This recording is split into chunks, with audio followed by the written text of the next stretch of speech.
Nosso editor de internacional, Fabrício Naitsky, já por aqui para a gente girar o mundo. Tudo bem, Naitsky? Bom dia. Tudo bom, Rafael? Boa sexta. Para nós, segundo funcionários da ONU, a falta de recursos financeiros, dinheiro, pode dificultar o cumprimento do acordo de cessar-fogo entre Israel e Hamas na faixa de Gaza. Quais são os pedidos da organização, Naitsky? 4,1 bilhões de dólares é o que a ONU entende ser necessário para a reconstrução ali do território na faixa de Gaza, pelo menos para ajuda humanitária nesse primeiro momento. Esse levantamento inclui todo o orçamento que a ONU entende ser necessário para ajuda humanitária nos territórios palestinos, ou seja, faixa de Gaza e Cisjordânia.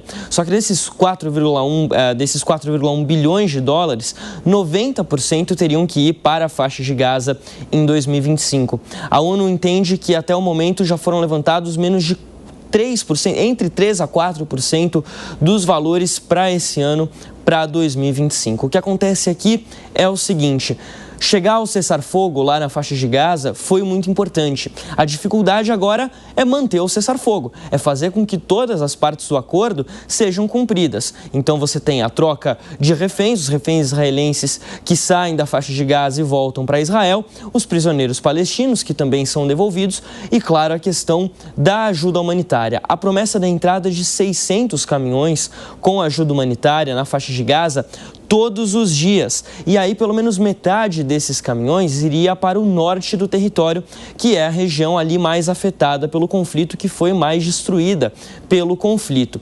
Esse número está chegando, mas a ONU quer ver uma manutenção desse número ao longo das próximas semanas, até que a primeira fase do acordo, pelo menos, seja concluída. A gente lembra que é um acordo de 6 semanas nesse primeiro momento. Agora, há muitas dificuldades que a organização tem encontrado nesse momento, principalmente o transporte interno de materiais, porque até ele chegar na faixa de Gaza, tudo bem, ele chega por estradas israelenses, egípcias, dois territórios aqui seguros, muito bem organizados. Agora, quando ele entra na faixa de Gaza, a situação é diferente. Por conta dos ataques frequentes por lá, a grande parte da estrutura da faixa de Gaza foi completamente destruída. Então a gente está falando aqui de ruas, rodovias, estradas em geral, que estão completamente quebradas, sem asfalto, sem muita possibilidade de circulação de veículos, além, claro, dessas vias públicas estarem lotadas, repletas de pessoas a pé, sem veículos,